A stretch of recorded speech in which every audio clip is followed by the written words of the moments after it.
बता दें कि 2 साल पहले उड़ीसा में एंडो एटमॉस्फेरिक इंटरसेप्टर मिसाइल का सफल टेस्ट हो चुका है। ये टेस्ट बंगाल की खाड़ी में उड़ीसा के तट के पास हुआ, जिसके बाद दुनिया हैरान रह गई और दुश्मन देशों के खेमे में खलबली मच गई। इस रक्षा कवच की खास बात यह है कि अब दुश्मनों की परमाणु ब्लैकमेलिंग नहीं चलेगी, क्योंकि दुश्मन की परमाणु बैलिस्टिक मिसाइल को भारत हवा में खत्म कर देगा। आपको बता दें कि एबीएम यानी समुद्र आधारित anti ballistic missile defence system भारतीय वायुसेना के युद्धपोतों पर तैनात होंगे। इससे दुश्मन के युद्धपोत या सबमरीन से फायर की जाने वाली परमाणु या परंपरागत बैलिस्टिक मिसाइल को काफी दूर से ही ट्रैक कर लिया जाएगा। रडार की पकड़ में आते ही इंटरसेप्टर मिसाइल किसी भी खतरे को भारत के तटों से दूर कर देगी। दरअसल भारत को बैलिस्टिक मिसाइल हमलों से बचाने के लिए एक बहुस्तरीय बैलिस्टिक मिसाइल रक्षा प्रणाली विकसित और तैनात करने पर बहुत पहले से काम किया जा रहा है। इसे कारगिल युद्ध के बाद 1999 में अटल बिहारी वाजपेयी सरकार द्वारा शुरू किया गया था। पाकिस्तान और चीन से बैलिस्टिक मिसाइल के खतरे को देखते हुए द्विस्तरीय प्रणाली विकसित की गई है, यानी भारत 5000 किलोमीटर दूर से प्रक्षेपित किसी भी मिसाइल को रोकने में सक्षम है। समंदर का कवच माने जाने वाले एंडो एटमॉस्फेरिक इंटरसेप्टर मिसाइल से जुड़ी एक रिपोर्ट देखिए। तो ये एंडो एटमॉस्फेरिक इंटरसेप्टर मिसाइल है जिसके बारे में हम बात कर रहे हैं, और इसके बारे में बहुत कुछ ऐसा है जो बहुत पहले से तय कर लिया गया था और अब भारत उसके नजदीक आ चुका है अपने समुद्री तट को सिक्योर करने के लिए और बहुत कुछ हासिल करने के लिए। एक रिपोर्ट।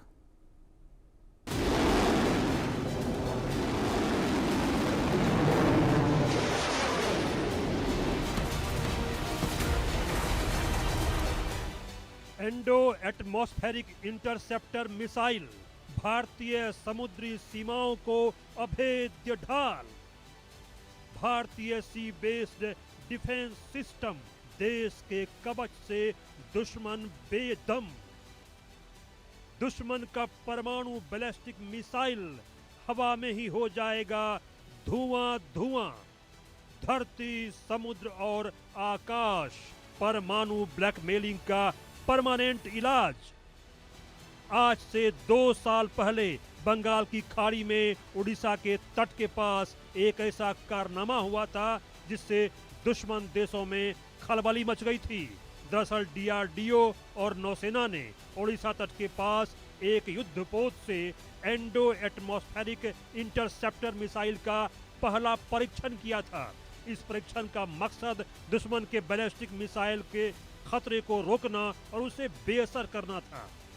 डीआरडीओ की यह परियोजना अब अपने अंतिम चरण में है।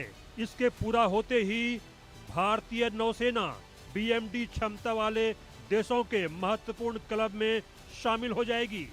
भारत के पास आसमान से आने वाले खतरों को रोकने के लिए पहले से ही S-400 और आकाश जैसे एंटी मिसाइल डिफेंस सिस्टम की ताकत दुनिया ने देख ली है। यह सी बेस्ड डिफेंस सिस्टम भारत के समंदर को भी अब अभेद्य बना देगा। डीआरडीओ ने भूमि आधारित 2 स्तरीय बीएमडी सिस्टम पहले ही तैयार कर लिया है। पृथ्वी के वायुमंडल के अंदर यानी एंडो और बाहर यानी एक्सो दोनों परमाणु बैलिस्टिक मिसाइलों को 15 से 25 किलोमीटर से 80 से 100 किलोमीटर की ऊंचाई पर ट्रैक करने और नष्ट करने की ताकत भारत हासिल कर चुका है। बता दें कि एबीएम यानी समुद्र आधारित anti ballistic missile defence system भारतीय वायुसेना के युद्धपोतों पर तैनात होंगे। इससे दुश्मन के युद्धपोत या सबमरीन से फायर की जाने वाली परमाणु या परंपरागत बैलिस्टिक मिसाइल को काफी दूर से ही ट्रैक कर लिया जाएगा। रडार की पकड़ में आते ही इंटरसेप्टर मिसाइल किसी भी खतरे को भारत के तटों से काफी दूर में ही नष्ट कर देगी। भारत को बैलिस्टिक मिसाइल हमलों से बचाने के लिए एक बहुस्तरीय बैलिस्टिक मिसाइल रक्षा प्रणाली विकसित और तैनात करने पर बहुत पहले से काम किया जा रहा है। इसे कारगिल युद्ध के बाद सन 1999 में अटल बिहारी वाजपेयी सरकार ने शुरू किया था। पाकिस्तान और चीन से बैलिस्टिक मिसाइल के खतरों को देखते हुए द्विस्तरीय प्रणाली विकसित की गई है। PAD यानी पृथ्वी वायु रक्षा मिसाइल और AAD यानी एडवांस डिफेंस सिस्टम द्विस्तरीय कवच हैं। जो 5000 किलोमीटर दूर से प्रक्षेपित किसी भी मिसाइल को रोकने में सक्षम है। इस प्रणाली में अर्ली वार्निंग सिस्टम और ट्रैकिंग रडार को भी इंटीग्रेट किया गया है।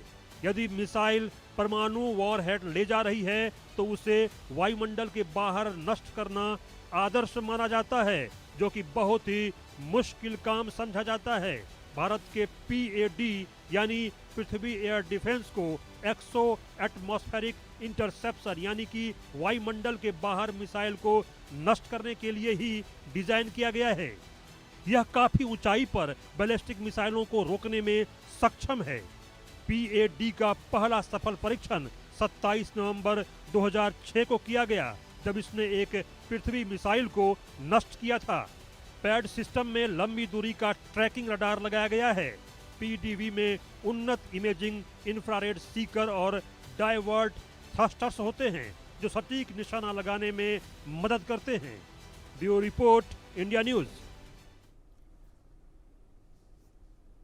दो खास मेहमान हमारे साथ इस वक्त लगातार जुड़े हुए हैं। टीवी स्क्रीन पर आप उनको देख रहे हैं। मेजर जनरल रिटायर्ड राजन कोचर डिफेंस एक्सपर्ट के तौर पर मेरे साथ जुड़े हैं, और कमांडर रिटायर्ड भूषण दीवान मेरे साथ पूर्व अधिकारी इंडियन नेवी जुड़े हैं। बहुत स्वागत है आप दोनों का।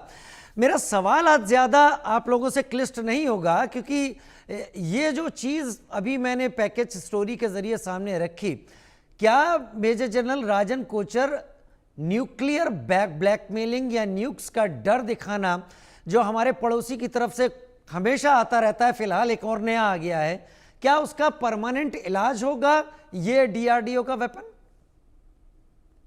धन्यवाद राजीव जी, आपने इस डिस्कशन में मुझे इनवाइट किया।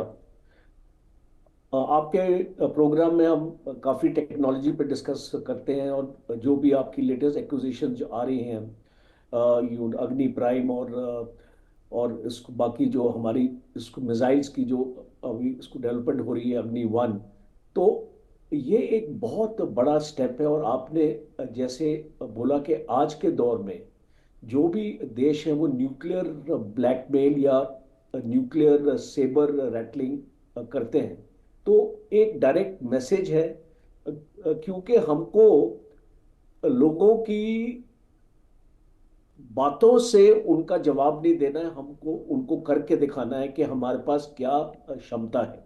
और जैसे आपने इतना अच्छा ये जो पैकेज अपना बना के दिखाया है व्यूअर्स के लिए, तो मैं इसमें ऐड ये करना चाहता हूँ कि ये जो डेवलपमेंट है ये 1, 2, 3 साल की नहीं है, ये काफ़ी सालों से डीआरडीओ इस पे काम कर रहा था। जैसे आपने बताया 2017 में हमने इसका फेज़ 1 जो इसका जो प्रोजेक्ट था, और इस मिसाइल का इस एयर डिफेंस सिस्टम का नाम था अश्विन, और हमने इसको जो उस टाइम पे इसको टेस्ट किया था, और एक टारगेट को हमने किल किया था 15 किलोमीटर की दूरी पर उस टाइम पे।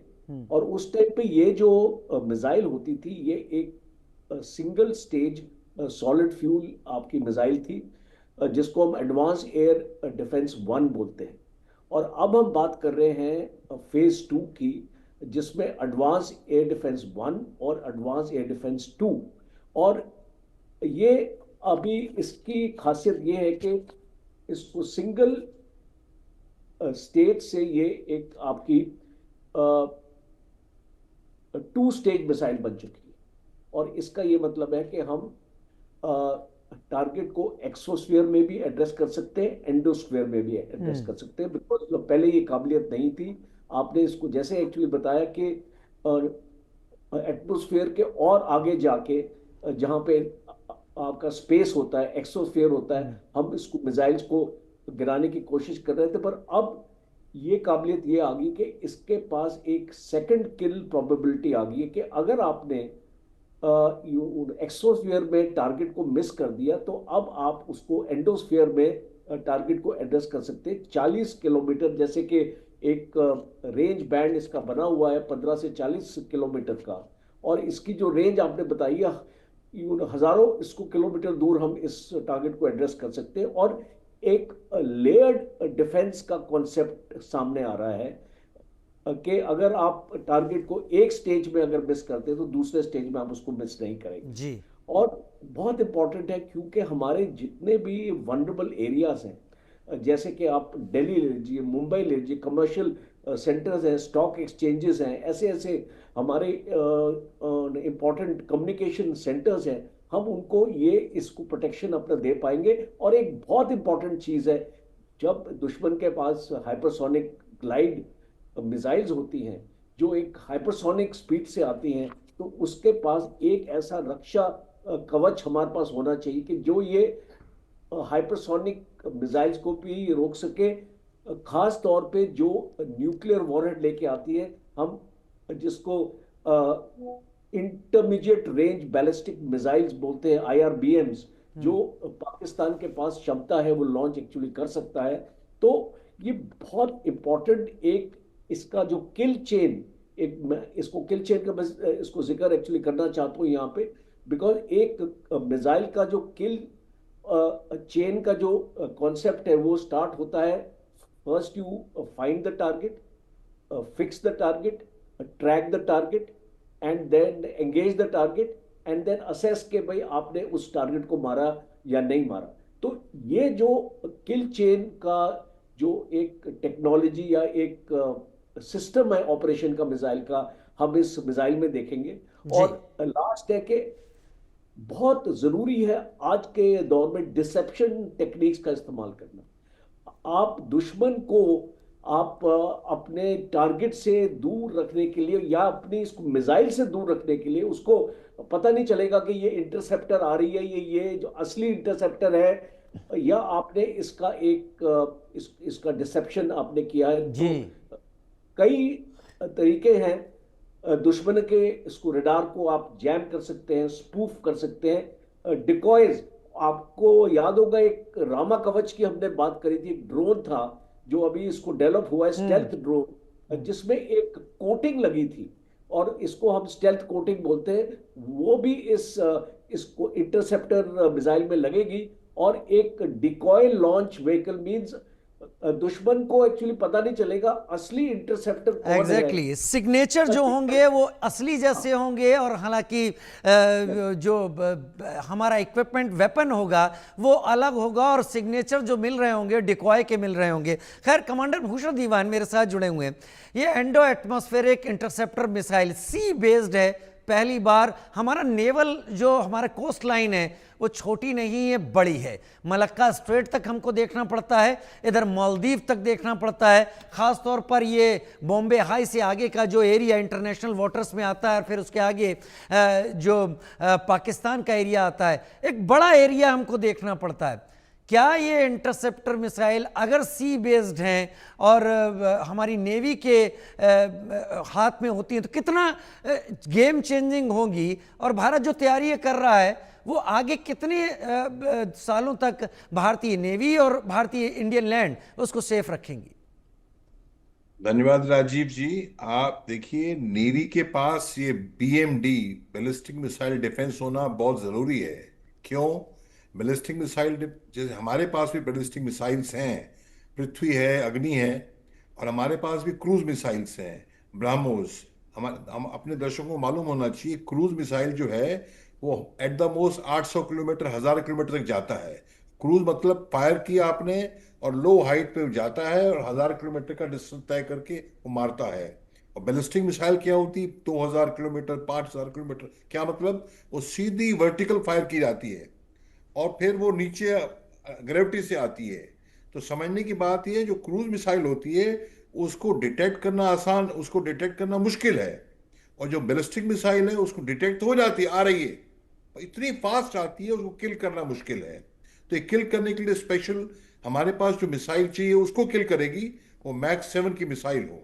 अब सवाल ये है कि ये नेवी के पास क्यों हो ये defence system, BMD anti ballistic missile defence, क्यों नेवी के पास जरूरी क्यों है? देखिए, अगर चीन के पास, पाकिस्तान के पास बैलिस्टिक मिसाइल लॉन्च करनी है, उन्होंने लैंड से करनी है, वो तो नोन है, लैंड को तो इजीली अटैक कर सकते हैं। तो स्ट्रेटेजिक कैपेबिलिटी क्या होती है? जैसे हमारी न्यूक्लियर सबमरीन से लॉन्च की गई, अब न्यूक्लियर सबमरीन कहाँ है मालूम नहीं, कहाँ से लॉन्च हुई मालूम नहीं। तो वो जब वहां से लॉन्च होगी तो जैसे पता लगा तो उसको अटैक करने के लिए नेवी के पास ही ये कैपेबिलिटी बहुत जरूरी है। क्यों? नेवी मोबाइल है तो उसको कर सकती है। अब सवाल ये है कि मतलब कि इसमें जो ये बड़ा भारी कदम है, ये बहुत भारी अचीवमेंट है, आगे कंप्लीट होनी है, इम्प्लीमेंट होनी है। और एक बात और बताऊं ना, जैसे अभी हमारा ऑपरेशन सिंदूर हुआ, कि हमने देखा इतना वेल कोऑर्डिनेटेड था। देखिए क्या होता है, मिसाइल जब आ रही है तो ये तो है नहीं कि बंदूक से हमने देखा और मार दिया, नहीं। डिटेक्ट करना, लॉन्ग रेंज रेडार जो है वो डिटेक्ट करेगी, 1500 किलोमीटर की रेंज पे मिसाइल को डिटेक्ट करेगी। अब जो मिसाइल वो डिटेक्ट करेगी रेडार, तो मैसेज किसको जाना चाहिए? मैसेज जाना चाहिए कंट्रोल सेंटर को, एमसीसी कंट्रोल सेंटर को। तो उसको पता लगे भाई ये यहां से आ रही है एक, वहां से आ रही दूसरी, वहां से आ रही तीसरी, कंट्रोल सेंटर। और उसको उसको अटैक करने के लिए मल्टीपल आ सकती हैं, होती हैं, और मल्टीपल वॉरहेड्स भी होते हैं बैलिस्टिक मिसाइल के जो आ रही है। तो वो कंट्रोल सेंटर क्या करता है, हमारी ये इंटरसेप्टर मिसाइल छोड़े, ये कंट्रोल करता है, इसको दे, इसको इधर, इसको छोड़े, इसको टैकल करने में ये से छोड़े। तो इसके लिए कम्युनिकेशन भी चाहिए, क्या कहते हैं, लो लेटेंसी कम्युनिकेशन। ये कम्युनिकेशन किससे होता है? फास्ट कम्युनिकेशन, रिलायबल कम्युनिकेशन, लो लो लो ऑर्बिट में 250-300 किलोमीटर हमारी पृथ्वी से, उस ऑर्बिट में एलईओ, लो अर्थ ऑर्बिट में सैटेलाइट है, वो इंश्योर करती है हमारी कम्युनिकेशन बहुत क्विकली हो और बहुत रिलायबल हो। क्योंकि अगर कम्युनिकेशन नहीं होगी तो एमसीसी कहीं लैंड पे है, इंटरसेप्टर रेडार तो शिप के ऊपर लगा है, और फिर सिग्नल जाना है मिसाइल को, जो इंटरसेप्टर मिसाइल है AD1 AD2, उसको इनकमिंग बैलिस्टिक मिसाइल मारने के लिए। तो इतना फास्ट चीज में काम जैसे हमारा ऑपरेशन सिंदूर में हुआ। और वो क्या है, सिंदूर की बात समझ आएगी जब हमने जब ये वो ड्रोन आया तो उसको मारने के लिए कुछ और है, और दूर पे है तो मारने के लिए कुछ और है, और नजदीक आ जाए फास्ट स्पीड है तो मारने कुछ और है। तो ये कोऑर्डिनेशन करना, इसे कहते हैं network centric warfare. Network centric warfare, कुछ कहीं आंखें वहां हैं, हाथ वहां है, और कंट्रोल करने वाला कहीं और है, नेटवर्क। तो इसको प्रूव करना बहुत भारी चीज है, बहुत भारी चीज है ये। तो ये इसके हिसाब से है। और ये हमने वर्ल्ड की जो थर्ड है या आयरन डोम है, उस कैटेगरी में आएंगे, आना है हमने, और हमें आना ही पड़ेगा, नहीं तो हमें कोई चीज देने वाला नहीं है। वाकई हमें कोई चीज़ देने वाला कोई भी नहीं होगा, हमें खुद ही डेवलप करना पड़ेगा। लेकिन मेजर जनरल राजन कोचर, हम इस state of the art weaponry को डेवलप कर रहे हैं, अपने बलबूते पर डेवलप कर रहे हैं। क्या हमारे एडवर्सरीज, मैं पाकिस्तान को एडवर्सरी अब मानना बंद कर चुका हूं, क्योंकि हम अगर पाकिस्तान को लेकर सारी चीज़ें बुनने लगेंगे तो फिर हमारी लिमिटेशंस, फिर लिमिट्स हमारी छोटी हो जाएंगी। क्या चाइना के पास ऑलरेडी ये चीज़ें हैं जो हम अब एक्वायर करने की दहलीज पर आ गए, थ्रेशोल्ड पर हैं? राजीव जी, बहुत अच्छा एक तो सवाल है, और इसमें हमको ट्रूथफुल और हमको सच्चाई में इसको जाना चाहिए, और हमको कोई इसको झिझक नहीं है मुझे आपको बताने में कि चाइना हमसे आगे है, और चाइना ने ये सारे अपने सिस्टम्स ऑलरेडी उसने बना रखे हैं। और जो हम देर आए दुरुस्त है वाली बात है ये, बिकॉज आपने इसको देखा कि चाइना ने अपना साइबर और स्पेस प्रोग्राम 15-20 साल पहले स्टार्ट कर दिया था। तो एक तो हम जो जो हमारा स्टार्ट पॉइंट है वो थोड़ा लेट हुआ इसमें, और दूसरा जो हम आत्मनिर्भर भारत की बात करते हैं, मेक इन इंडिया की बात करते हैं, पहले हम कहाँ पे इन चीज़ों की बात करते थे। जैसे कि अगर मैं आपको बताऊं, डिफेंस एक्विजिशन प्रोसीजर 2020, हम अपने पुराने जो हमारे एक्विजिशन प्रोसीजर्स थे, हमको 5 से 7-8 साल लगते थे एक नया इक्विपमेंट को इसको इंट्रोड्यूस करने के लिए, क्योंकि ये मैं इसमें इस प्रोग्राम में एक्चुअली शामिल था, और इतना अपना सर पीट के वहाँ पे MOD में, और बहुत सारी एजेंसीज थी, हर एक जगह एक ना कोई ऑब्स्टिकल यूरो डाल देता था, फाइल ही नहीं आगे बढ़ती थी, 6-6 महीने, 1-1 साल, एक छोटी ऑब्जर्वेशन पे आपकी फाइल आपकी रुक जाती थी। तो ये जो अभी जो सोच है, वो सोच बदली हो रही है, और ये बहुत जो बीत गया सो बीत गया, हम उसके ऊपर हमको बात नहीं करनी चाहिए, हमको आगे देखना है। और हमको आगे, इसलिए मैं इसको देखता हूं कि रोज हम कोई ना कोई आपके प्रोग्राम में आता है, इनपुट्स मिलती हैं, और हम उसके ऊपर रिसर्च करते हैं, फिर हम आपके प्रोग्राम में आके बात करते हैं। तो ये जो नई टेक्नोलॉजीज आ रही हैं, भारत इनको बहुत जल्दी अडॉप्ट कर रहा है, और ये आने वाले वक्त में देखिए, हर एक चीज़ आइसोलेशन में नहीं होती है, हमको बाहरी इसको मुल्कों से भी टेक्नोलॉजी लानी पड़ती है। अब मैं आपको एक एग्जांपल दूंगा जेट इंजन्स का। तो इसको जेट इंजन आज तक भारत में मैन्युफैक्चर नहीं हो रहे। क्यों नहीं मैन्युफैक्चर होते? आप एक अपनी राइफल क्यों नहीं मैन्युफैक्चर कर सकते? आपको रशिया की राइफल क्यों लानी पड़ रही है यहाँ पे? तो ये बहुत आपने आपने आपने बहुत बड़ी बात कही है सर, आपने बहुत बड़ी बात कही है, और इस लिहाज से मैं एक्सेप्ट कर सकता हूं इस बात को कि air chief marshal AP Singh का वो बयान मुझे याद आता है जब उन्होंने कहा हमें तेजस नहीं मिल पा रहे हैं। तेजस क्यों नहीं मिल पा रहे हैं? तो GF414 इंजन जो GE बनाती है वो इंजन देने में ही देरी कर रही है। हमारा कावेरी भी तैयार नहीं हो पाया उस हिसाब से, तो हमारी सारी की सारी चीजें वहीं की वहीं रखी रह जाती हैं। और हम एमका की बात कर रहे हैं, एमका में भी GF414 लगेगा, और अगर अमेरिका नहीं देगा तो हम कहां जाएंगे? कमांडर दीवान, मैं आपका रुख करूं यहां पर। Commander Diwan, lieutenant general CDS Bipin Rawat theatre command की बात करना शुरू कर चुके थे। वो थिएटर कमांड के ऊपर बात कर रहे थे। चाइना थिएटर कमांड अपने यहाँ, अगर मैं गलत नहीं हूं तो आप लोग जानते होंगे शायद, वो इंप्लीमेंट कर चुका है इन चीज़ों को लेकर।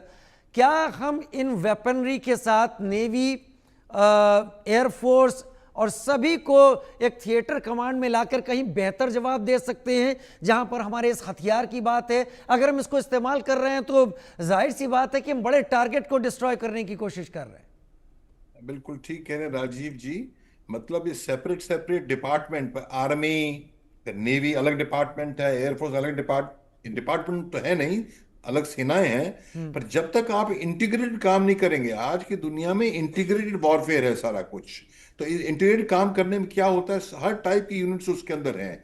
तो ये थिएटर कमांड हम बिल्कुल लेट, जब नींद खुली सवेरा, मैं नहीं कहता हम सोए हुए थे, पर ये हम कर रहे हैं, इंप्लीमेंट कर रहे हैं, और यही तरीका है टू गो फॉरवर्ड। अमेरिका कई सालों से कर चुका है, ताकि एक मतलब ये है कि एक पूरी सेल्फ कंटेन्ड यूनिट चाइना की तरफ है। मल्टीपल फ्रंट वॉर होगा तो क्या होगा, एक पूरी माउंटेन में है, एक पूरी कोस्टल में है, एक पूरी पाकिस्तान के साथ है, एक पूरी यूनिट समझो मिडिल ईस्ट में, गल्फ में प्रॉब्लम आ रहा है तो पूरी यूनिट है। तो ये यूनिट माने थिएटर कमांड। तो ये इस तरह बढ़ ही रहे हैं हम लोग। पर मैं सबसे बड़ी चैलेंज क्या है, मैं आपको बता रहा हूं कि ये जो अभी मैं कह रहा हूं, देखिए हर चुनौती में एक अवसर होता है, हर चुनौती के गर्भ में अवसर मिलता है। जो ट्रंप टेरिफ वॉर चल रहे हैं, ये हमको मौका है, हमारा पूरा सिस्टम, हमारा जो निजाम है पूरी तरह एकदम बॉटम अप बदलना पड़ेगा, नहीं तो हमारी स्पीड से काम नहीं होगा। हमारे यहाँ एयरक्राफ्ट कैरियर बनने में या नई शिप बनने में कितना टाइम लगता है, आप सबको मालूम है। और जब चीन करता है तो 3 साल में एक नया एयरक्राफ्ट कैरियर खड़ा कर देता है। तो स्पीड में करना पड़ेगा। और ये आप देखें एक और चीज, जब आप खुद बनाएंगे तो ये हम कहते हैं हमारा बजट कितना है, डिफेंस बजट $75 बिलियन, और वो चाइना का कितना है, $225 बिलियन। ऐसा ना समझे वो 3 गुना है, वो 10 गुना है। वो खरीदते नहीं है, हम खरीदते हैं बहुत चीजें। आज भी टॉप 10 कंट्री जो डिफेंस एक्सपोर्ट इंपोर्ट करती हैं, इंडिया तो टॉप 2 में आ रहा है कई सालों से। तो मतलब क्या है, हमारे पास वो बजट को यूज करना है, खुद ही करना पड़ेगा, और कोई देने वाला भी नहीं है। और सेकंड चीज, मैं यहां तक भी कहता हूं, सारी खुदाई एक तरफ, जोरू का भाई एक तरफ, अगर डिफेंस मैन्युफैक्चर में भारत सबसे ऊपर होए तो दुनिया का पावर बनेगा। क्यों? इतनी एम्प्लॉयमेंट होगी, इतनी फॉरेन एक्सचेंज बचेगी, इतनी टेक्नोलॉजी डेवलप होगी। टेक्नोलॉजी क्या होती है? Dual technology, dual use technology. Defence technology dual use होती है। इंटरनेट कहां से आया? डिफेंस से आया। हर चीज, तो ये इतना इंफ्रास्ट्रक्चर बढ़ेगा, हर चीज ऑटोमेटिकली बढ़ जाएगी। और तो ये मतलब हमको फोकस को फुल स्पीड में लाना पड़ेगा, स्पीड हमारे को बढ़ानी पड़ेगी, और नया स्पीड बढ़ानी पड़ेगी। हमें अपने कवच, अपनी तैयारियों को पुख्ता करना होगा। कभी कहा गया था कि DRDO एक सोता हुआ हाथी है, लेकिन DRDO जागा है। जैसा मेजर जनरल राजन कोचर कह रहे थे कि हाँ, हमारे एडवर्सरीज हमसे आगे हैं, लेकिन हमने शुरू कर दी हैं चीज़ें, तो हम अब अपने केपेबल हो रहे हैं। आत्मनिर्भरता की यही निशानी है। मेजर जनरल राजन कोचर, कमांडर भूषण दीवान, क्षमा के साथ मेरे पास समय ज़्यादा नहीं है। आप लोग शामिल हुए, आप लोग आए, बहुत धन्यवाद आप दोनों का कि आप दोनों ने अपने अनुभव को हमारे दर्शकों तक पहुंचाया। एक छोटा सा ब्रेक, जल्द हाजिर होते हैं।